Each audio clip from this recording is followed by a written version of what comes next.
Good evening, visitors. Welcome to the Australian War Memorial's last post ceremony. My name is Gerard Pratt, and joining us today from the Royal Australian Navy is Commander Natasha Burney. We're honoured to acknowledge Mr. Kerry Stokes, Chairman of the Council of the Australian War Memorial, and Ms. Christine Simpson-Stokes. We welcome the veterans who have served, those who are still serving, and the families who love and support them. We acknowledge the members of RSL and Services Clubs Association, RSL Victoria and RSL Queensland, who are watching the broadcast of this ceremony from across Australia. During this evening's ceremony, wreaths will be laid at the base of the pool of reflection by visitors to the memorial. If you're able, please stand and join in singing the national anthem.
The Australian War Memorial was the vision of Charles Bean, Australia's first World War official historian. Bean landed with the Australian troops on Gallipoli and stayed with them at the front through until the end of the war. The idea of this national memorial and museum came to him at Pozières, France, in the depths of the bloody fighting of 1916. Bean's idea was that this would be a place where families and friends could mourn loved ones buried in faraway places. It would also be a place that could help all Australians understand what these men and women had endured and what they had done for us.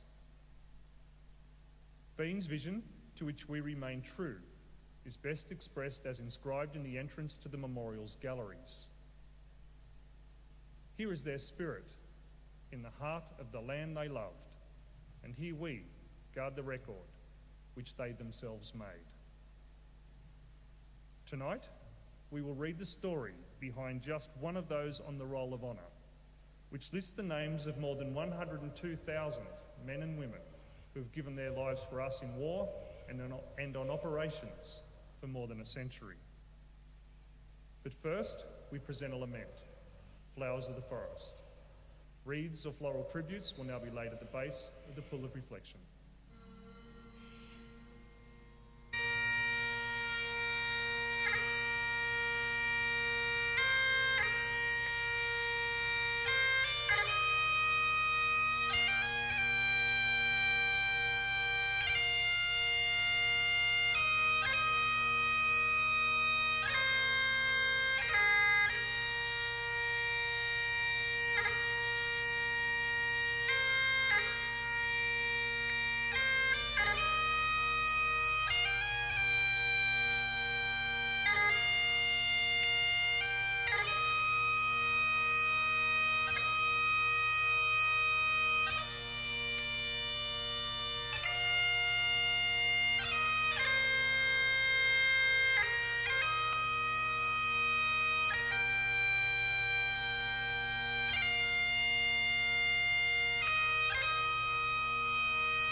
Today, we remember and pay tribute to Corporal Gilbert Goldie Anschau. Gilbert Anschau was born on the 9th of June 1887, the son of John and Ruth Anschau of Lismore, New South Wales. His father was a postmaster, and the family moved between his various positions at Woodburn, Lismore, Gleninns and Hay. Around 1906, the family moved to Tamworth, where John Anschau worked as a postmaster for 7 years. Gilbert Anschau attended the university school in Tamworth and went on to work as a civil servant in Tamworth, initially in the district works office and later in the government architect's office. In 1913, he was promoted to the government architect's office in Newcastle. It was reported that Anschau's musical capabilities were of no mean order, both as a pianist and an organist, and he was also well known as a composer. Gilbert Anschau enlisted in the Australian Imperial Force shortly after the outbreak of war in 1914. He left Australia in October 1914 with the 1st contingent, landing on Gallipoli with the 1st Field Ambulance shortly after the dawn landing on the 25th of April 1915. Private Anschau thrived in the dangerous environment of the battlefield. He wrote to his sister, "This is certainly the life for me, and I am perfectly happy in the trenches, helping some poor beggar with the bullets whizzing above and shrapnel bursting all around." In another letter to his sister, Gilbert wrote, "I have had some miraculous escapes, but I have no fear and do all in my power to help my brave comrades here." Anschau attended the wounded from some of the early battles of the August Offensive. He wrote, "I came to a position that is indescribable. I would like to brush away the sight from my memory. It is simply a Churnal house, a veritable shambles. Dead in lines 3 or 4 deep along the side and all over the track, the wounded and the dying intermixed. It was a hell. I got to work and worked hard to relieve the wounded. Crack would go the bullets. My face was stung with the chips of pebbles or sand that splashed in my face from where the bullets tore in front of me." Anschau worked tirelessly for hours, later writing, "I thanked God I had been able to have helped those wounded that day. The pressure of the poor wounded as they squeezed my arm for their thanks was the finest feeling and the highest reward I could experience." Although 2 stretcher bearers were shot while helping Anschau, and another was shot dead next to him, he remained unwounded. In late August, he became sick with enteric fever and was hospitalised on Gallipoli and then evacuated to Malta. Lieutenant Greaves later wrote, "He proved himself one of the gamest of the game. There is not a man in his ambulance who does not swear by him.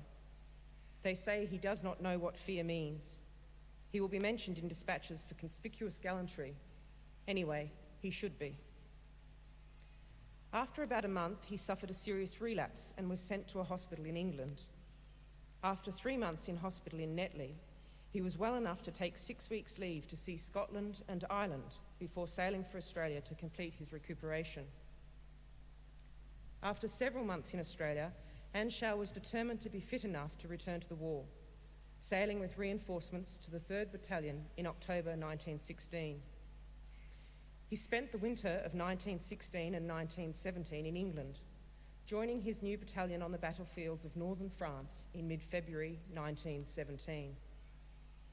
At the time, the 3rd Battalion was following up the German withdrawal to the Hindenburg Line, and it became involved in several short clashes with the enemy.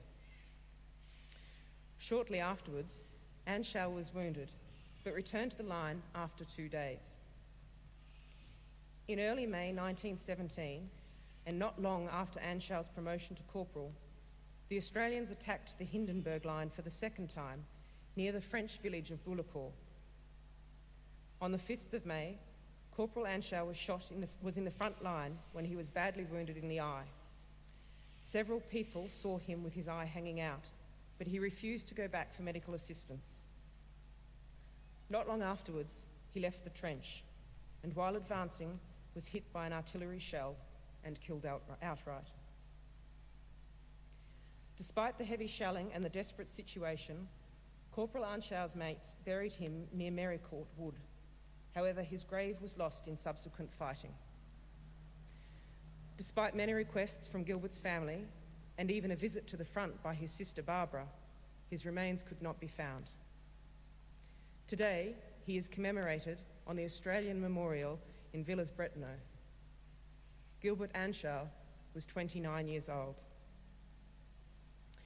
His name is listed on the Roll of Honour on my right, among almost 62,000 Australians who died while serving in the First World War. His photograph is displayed today beside the pool of reflection. This is but one of the many stories of service and sacrifice told here at the Australian War Memorial. We now remember Corporal Gilbert Goldie Anschau, who gave his life for us, for our freedoms, and in the hope of a better world.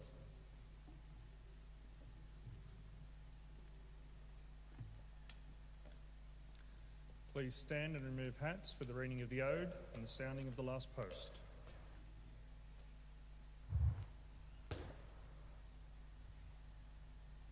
They shall grow not old, as we that are left grow old. Age shall not weary them, nor the years condemn. At the going down of the sun, and in the morning, we will remember them. We will remember them.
Lest we forget. Lest we forget.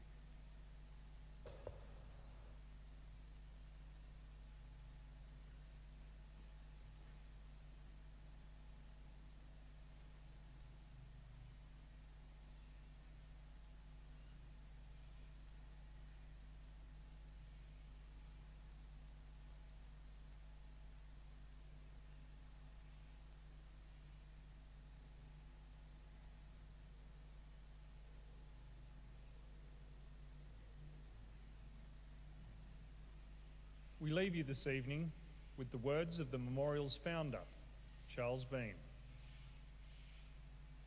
Many a man lying out there at Pozières, or in the low scrub at Gallipoli, with his poor tired senses barely working through the fever of his brain, has thought in his last moments, well, it's over.